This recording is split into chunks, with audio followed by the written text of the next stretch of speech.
god, I really hope I don't die today. I had to record like 2 videos back to back and edit all of it over the weekend because the holidays really fucked with my schedule. So I'm kind of fucked, and you guys might be seeing double uploads on Christmas Eve. At least I really hope not, but I don't know how many more all-nighters I can take editing on a slow-ass computer. So yeah, I'm pretty fucking exhausted, but I am determined. I will get these videos out, starting with this one, so I'll make it through my day, Voltron mug. Hello everyone, if you don't know who I am, well then you can call me Ari, and in my last video I have crowned Blood Bank to be my #1 comic that I've read in 2017, and in this video you are going to find out why. Now, I love Blood Bank for many reasons, and unfortunately I do not have the time to go through them all. After all, I do have to edit this video and record another video, I have to record this video, and it's just... I have so much to do, but I will do my best to explain why I love this comic about kinky gay vampire sex so much, and try to do it in a very condensed way so that I'm not here recording for another goddamn hour like I did with the last one, and that drove me insane because I had to edit it over 4 videos during a program that kept crashing with me, but I will maintain my composure. So I guess I should get started by saying I am a Fujoshi loud and proud. I love anime and manga where 2 guys get together and are like, hey, I like you, let's bang and do other gay shit with each other. And I am a pretty hardcore Fujoshi. I have been into yaoi and BL for several years now, 4 years actually, and during that time I have consumed quite a bit of BL, but I will not praise yaoi up to high hell, as the genre does have many problems that I am very critical of. The origins of yaoi is a very simple one. The genre was made by women for women, and very early yaoi has so many problems that it's the reason why I do not read early yaoi, basically. Not only is the art very bad, not only are the characters very bad, not only are the stories all similar, but yeah, it's pretty much for those reasons. The art is bad, the characters are similar, the stories are similar, and a lot of times early yaoi is there for A, the sake of smut, or B, just to see 2 men hold hands with each other. All in all, the genre was created to fetishize male homosexuality and work as fan service for the ladies. Nowadays, yaoi has become much better. We have better characters, better story, and so much better art. Like, thank God, we actually have good artists working on yaoi nowadays, especially in yaoi dojins. And Blood Bank is a testament to that. Blood Bank is a story that goes beyond the realms of typical yaoi. It's more than 2 men coming together having kinky gay sex. It's a story about identity, about class, about government, and about sexual relationships, even unhealthy sexual relationships. And trust me, I would love to talk about how this comic touches upon government, class, politics, etc. But the main reason why I love this comic is because of the characters and the sexual progression and identity of these characters, and I'm about to explain why. I consider myself to be a person who's obsessed with sex and sexuality, even though I've never had it myself. And I'm also a firm believer that characters make and break a story. I have consumed media with stories that I have seen before but have fallen in love with because the characters were just that much fun, such as the anime Soul Eater, one of my favorite anime of all time, and the Netflix reboot of Voltron, which my friend Emma and I cover every new season on our podcast, Two Dorks Talk. So when it comes to yaoi, it's kind of difficult to find many stories that have characters that really stand out and feel real. Once again, yaoi characters tend to be the same. It isn't hard to find stories where the characters share the same dynamic. A lot of times you can identify the characters as the one that takes it in the ass and the one that puts it in the ass. And another thing that yaoi suffers from is that more than likely the characters are not gay. A lot of times they explicitly say that they are hardcore straight but are trying this homosexual relationship with another man just for experimentation. And there's nothing wrong with experimenting. Everybody questions their sexuality. Sometimes we do find our sexuality through experimenting, but in yaoi, fictional stories, a media that I have been a part of for many years, and I have consumed so many stories from, and how much of it I have consumed. So when it gets to that part where the characters go, I love you, and I've seen this part before time and time and time again, I can't help but roll my eyes and just go, yeah, okay, I get it.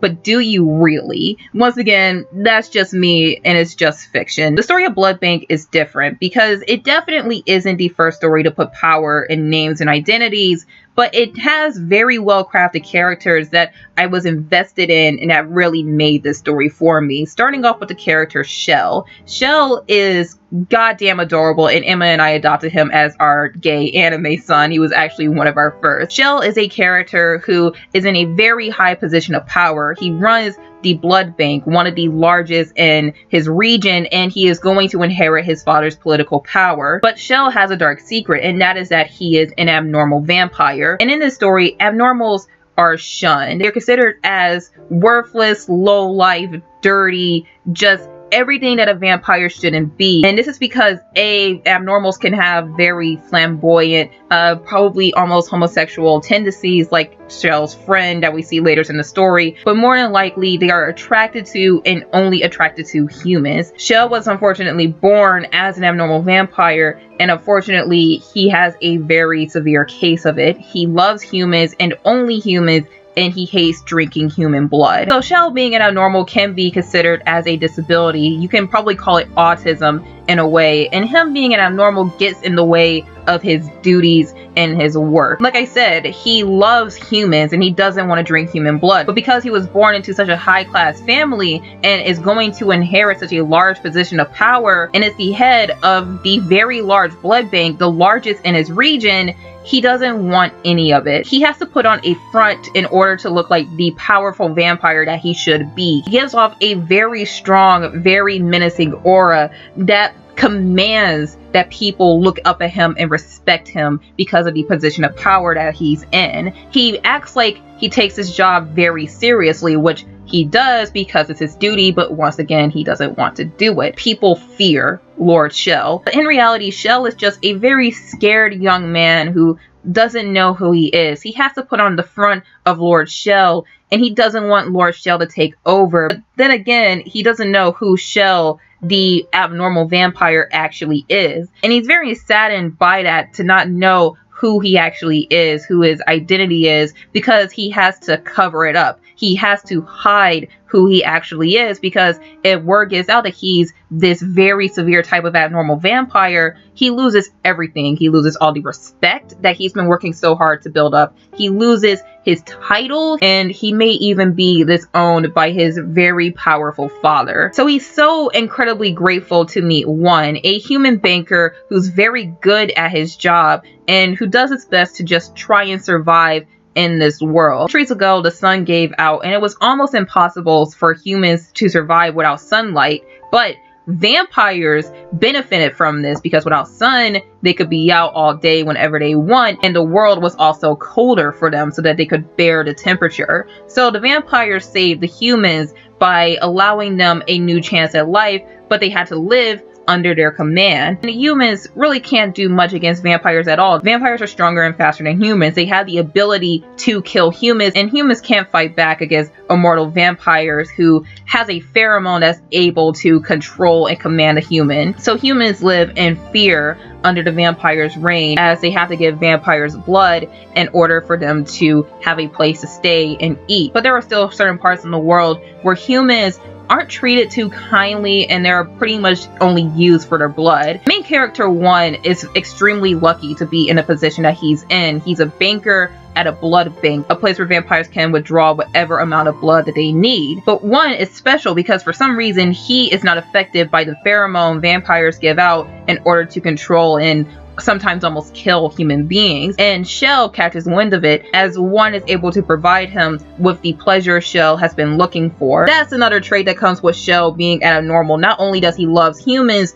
but he also loves BDSM. And unfortunately, he cannot find the human that will keep his secret and also give him the sexual pleasure that he is looking for, something that he cannot get from anybody else, because he wants 1 to be the one in control. He is looking for a master, and he found it in 1. 1, of course, doesn't want to help Lord Shell, as it is very dangerous and is pretty much detrimental to his safety. But as long as they're both able to keep this secret, then everything will be fine. Now, once again, Blood Bank isn't the first story to put power and identities in a name. 1 is a human that was stripped of his human name and has to keep his identity under wraps. He has to act like a good little human for all of the vampires around him so that he can keep his safety and not get killed. And Shell, being the most complicated character in the story with his position of power, his amorality, and him not exactly knowing who he is, he very much relies on 1 not only for sexual pleasure, but to also try and figure out who he is, whereas one thinks he knows who he is, but in reality he's just as scared of himself. Halfway through the story, there's a scene where One and Shell are at a pretty big political vampire party, and Shell is terrified because he can't keep up the facade of Lord Shell. He finds himself just becoming himself in this room full of vampires with his father, his mother, and a vampire that's even more powerful than him. And his identity of being Lord Shell slips away from him because of how comfortable he's been around One over the past several months. And there's a moment where he finally finds Eric and he secretly grips his hand and he tells him about how scared he is because of how he didn't quite know who he was. And One sympathizes with him because he too also isn't able to show his true self around anyone but Shell. And he grips his hand back because he knows that pain. And that moment has a very big turning point between the two because they have openly told each other one of their biggest secrets, that they too do not exactly know who they are, but are trying to find out. And they have to find that out through each other. And then of course there's the power of names in the story. Later on we find out that One's real name is Eric, and his identity is a very confusing and conflicted one because of his heritage. Later in the story, Eric has to go out into the world and try and make it better for human beings. He's finally called to his own hero's journey, and he has to kill off One and claim his name and his identity of Eric once again. And in another scene later in the comic where Eric and Shell have to separate, Eric indulges in a fake pleasure of Shell, who he knows isn't the real Shell, because he calls him by One instead of Eric. But he can't help but do it because he misses him so much after he finally fully acknowledges that he loves him. That's another big thing about this comic, as I'm 30 minutes into recording this and I had to get into the characters' relationship growing between their sexual identity,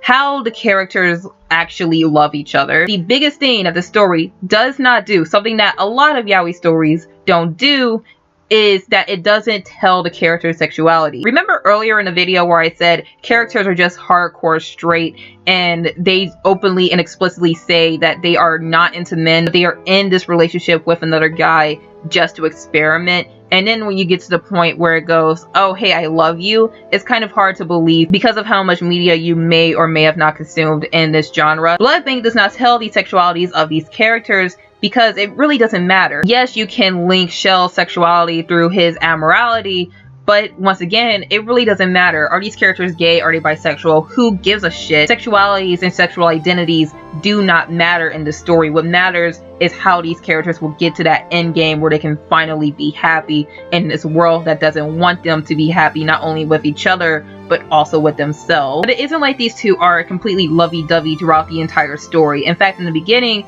their sexual relationship was downright dangerous. Eric openly takes advantage of Shell and exploits his kink in order to take his anger out on all vampires everywhere. He uses Shell's body. He inflicts pain that Shell takes as pleasure in order to just vent some frustration.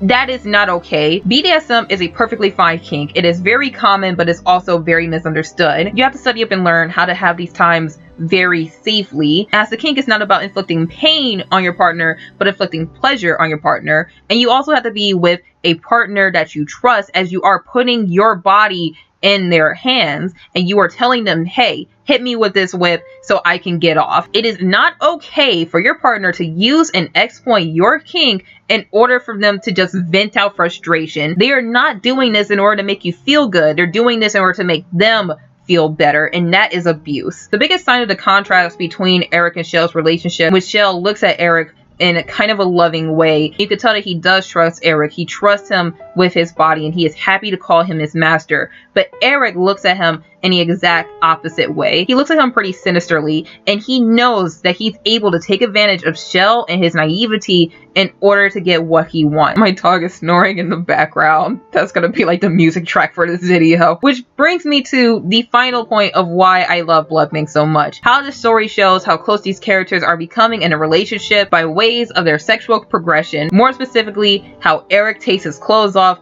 throughout the story. The comic uses Eric removing his garments as a way to show just how much closer these two are in their relationship and how much they love each other. In the beginning of the story, Eric doesn't take any of his clothes off while Shell is completely nude. Shell is devoted to Eric while Eric is just using Shell, and he feels nothing towards him. But in the second act of the story, when the two finally are having happy and consensual sex with each other, Eric still doesn't take anything off for Shell, but he does care for him more. He does ask him what he would like to do, how he would like their play sessions, and he does, of course, administer aftercare, something that is very important in this kind of relationship. Near the end of Act 2, where Eric and Shell are in the art shop, Eric doesn't take his shirt off, but is still open and loose, while Shell this time is only half naked. At this point, they are equal. He eventually gives in and he passionately kisses Shell, and that's their first kiss. And he too acknowledges that he is growing feelings for Shell. It's when they find each other in a place where they can be safe together and not have to worry about society or the world outside of them, that they can be happy. That for the first time ever throughout this entire goddamn comic, in Act fucking 3, they can be happy. And they openly admit that they are in love with each other, that they need each other, that they helped each other so much, and Eric is naked. He is fully committed to Shell, and Shell is fully committed to him. And at the very end of the story, the final image you see of the two together is them in unison, happy, smiling, and dressed in white. And that shit made me cry so hard. And I'm sorry to have to end this video so abruptly because I've been recording for almost an hour and I really had to record the next video and edit this one. But you get the picture. It is for all of those reasons and more that I love the comic Blood Bank. It is the best comic that I read in 2016. It does so many things right. It is not perfect. It is not flawless. But in my opinion, for my own personal taste, it does so many things right. And if you have the time, please check it out. Please support the creator. The link will be in the description down below. This is a pretty pricey comic as it is full price, but thankfully the holiday sale is coming up, so pick it up while you can. Highly recommend it if you're into something like that. Do not let the minor spoilers scare you away because there's so much more in this story that you do have to read. And with that being said, please remember to subscribe to the channel. Please remember to follow me on Twitter at CallMeRNS. Link will be in the description below. And finally, my name is Zari. I'll see you in the final video of the year, and happy reading.